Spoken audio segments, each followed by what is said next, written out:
Thank you for coming to our session. My name is Dean Takahashi. I'm the lead writer for GamesBeat at VentureBeat. I've been writing about the games industry for 27 years, and I also help put on the GamesBeat Summit events as well. And I'm happy to be here on this panel, Gaming for Good. And I'm going to have some introductions here to start with, and we're going to start with Mathias Gredal Nørvig, CEO of Sybo. Introduce yourself a bit. Yeah, very happy to be here. I'm the CEO of Sybo. We're mostly known for Subway Surfers, the most downloaded game in the world. We have between 100 and 150 million people we entertain every month. And we're super excited to put things into the game that drives messages around diversity, sustainability, and inclusivity. And I think we have a video showing some of the activations we have in the game right now. An activation we did with Planet Play and J Balvin, a Colombian artist. So maybe that will introduce some of what we do. Great, let's show the video.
Very awesome video there. And our next panelist is Eva Vonk, CEO of Tails. Can you introduce yourself a bit for us, please? Yeah, very happy to.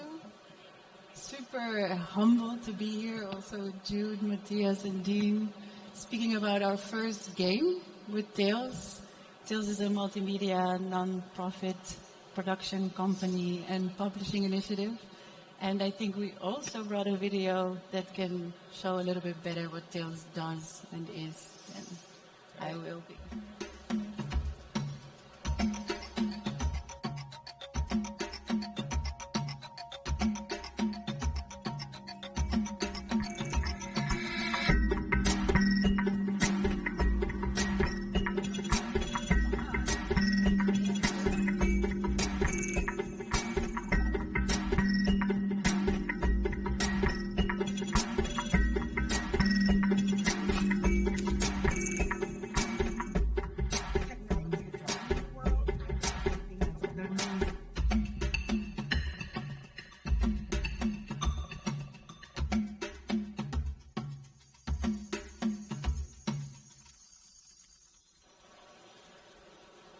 Awesome.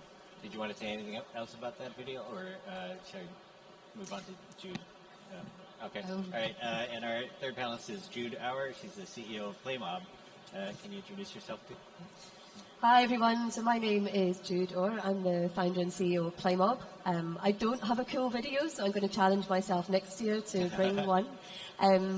So what we do at Playmob, we gather insights from gamers. So there are over 3 billion people playing mobile games, and we gather insights to understand how they feel and what they care about, especially when it comes to climate change. And we work with organisations like the UN and policy makers to provide them with this information to change policy. So it's one of the quickest ways of making any change in climate change is through policy. And so we want to use games with their speed and scale to be able to reach as many people as possible, to get them to speak up about the things that they care about. So one example that we've worked on has been with UNDP, where we gathered data for the People's Climate Vote and influenced policy in 60 countries around the world. The G20 used the data, and the IPCC report used the data as well. So really leveraging gaming power to get people to speak up and to tell us what they care about. Awesome. Well, we could talk for hours about this, but we've got about 12 minutes here, so we're going to go quick. I think, Mathias, maybe do you want to talk about how do you get people to take action? How do you get people to care? How do you get people to do something? So I'm a huge fan of just doing something. I think sometimes companies have a tendency to wait until the perfect moment to do the perfect initiative.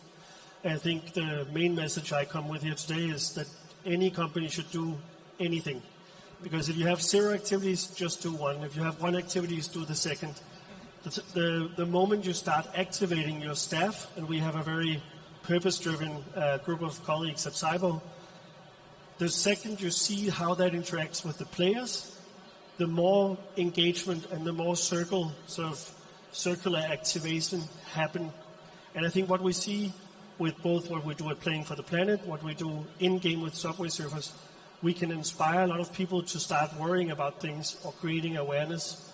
But just doing any activity, a green game jam, a new feature, a post on social media, will start the train moving. And Jude, you guys, you two, Mathias, and you have a book coming out. You want to talk about that? I guess there's a call to action in this book as well. You want people to do something. Yeah, sure. So Mathias and I, actually a year ago, we were talking about the book, and now it's about to come out. So the 9th of January, we've got a book called Gaming for Good. And it's basically helping to demystify what gaming is today and to talk about who plays games, how we play games, and why games are one of the most powerful tools that we can use to activate change. So the book is for the games industry and not for the games industry, for anyone who's interested in how games can be a tool for change. We also show some examples, and in the book we also show like how you can activate change. So, games are a great tool for things like raising awareness, for educating people, for behaviour change. But the key thing is like how do we get people to take action? And that could be through some of the work that Mathias was talking about. How do you raise money through playing inside a game, or how do you get people to speak up about what they care about? And with the work that we do at Playmob, what do we do with that data to activate change? So the call to action really is like do something now, and you can use games as a powerful tool to do something. And there are guides in the book in terms of what you can do. So 9th of January is when the book will be out. So we hope you enjoy it, and we hope it inspires more change through games. Eva, you came to this from the direction of film, I guess. Was there something that got you into this particular cause you have? And then from there, can you also start talking about how you do co-development with other parties? Yeah, I think our work is very much informed by, so much information gathered by the people that have come before us. As I said, we're relatively new to the gaming industry, but I've really embraced it as such a powerful tool to do good. And just to echo what Mathias said, let's not let perfect become the enemy of good, but let's start somewhere, which is what our team is doing. And we're bringing together really multidisciplinary perspectives to really inform the decision-making of our game. And also, back to your first question, how do you motivate people to do good? Let's be very transparent in the process. Let's build in moments to repeat sometimes what motivated us, what our departure points were, why are we doing this? Because along the process, this could get lost sometimes. And Mathias, if you're trying to inspire other game companies to do some of the same, like where do you see the most opportunities for game companies to join in and do better? So I think as a games company, the best opportunity is to try game jamming. What could you do with your current games, with your current storylines, with your current assets? How can you make twists? My credo is when given a choice, choose right. So if you have 2 equally good features, choose the one that's more just, more social, more green. And if you can start nudging your team towards that, then you start seeing more and more ideas take off. I think one of the themes from this year's Web Summit has also been a lot of non-gamers coming up to us saying, how can we gamify? How can we learn from games on how you guys are doing it? And if we can inspire from games other industries to start thinking about the first-time user experience and how they can put good messages into your products, then that's a great takeaway as well. And Jude, how can game companies get ready for purpose-driven activations and how do you also get government involved? Yes, I mean, games companies, I mean, there's a number of ways that a games company can take part in activations, and from a very simple level of just raising awareness, tell their players about a topic and get them engaged in it, and then inspiring them to take action. So sell an item in a game, a percentage of money can go to a real-world project. And then being able to close the loop in terms of telling them about the impact that they've made is a really powerful thing to do, because we want to be able to see the outcome of our actions. So raising money is a great way, or you can go really into the content of a game and change a level or create a whole game, if they wanted to go down that road, but it takes time and money to build a game. So if you can do something with an existing game, an existing asset, that's even better.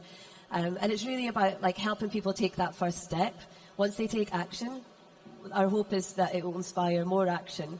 The way to take action with governments, and this is something we've been working on with the UN, and we've got a big European project right now called the GREAT Project. This stands for Games Realising Effective and Affective Transformation. It's very catchy. But it's about closing that loop on policy making. So once we get gamers to speak up, because it costs nothing to speak up, and we can reach people, all corners of the planet, no matter who they are, where they are, even if they are too scared to vote, can't vote, are too young to vote. We can get them to speak up in a game because there's no borders, there are no boundaries.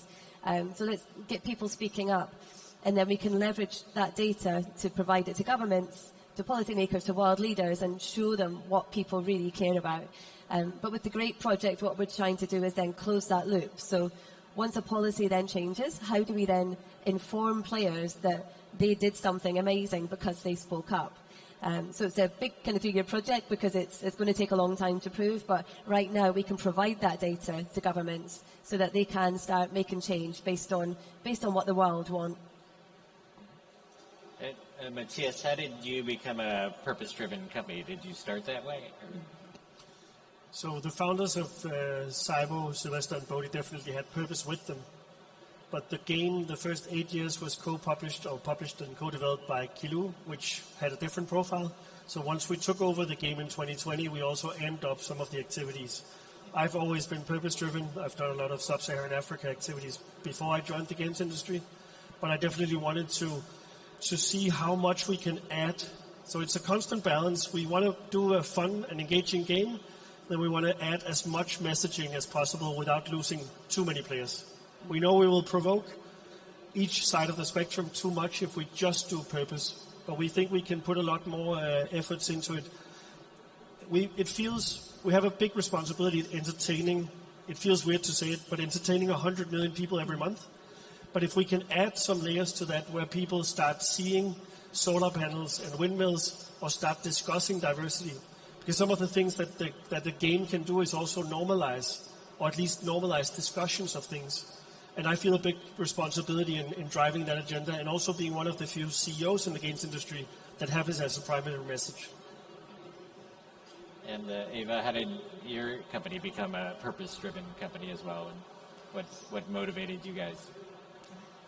I think back in 2013 is when the project first started, and challenged by the assignment to, as a German-based company, help create awareness about a Congolese rainforest, really brought a number of topics to the table in terms of agency and who gets to speak to what stage can you facilitate with this work.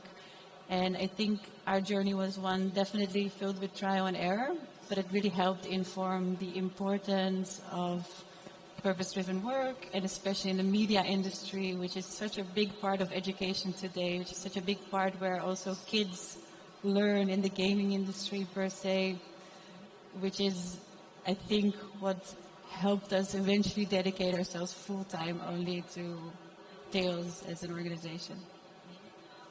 And how can our audience, or how can people get started on doing good?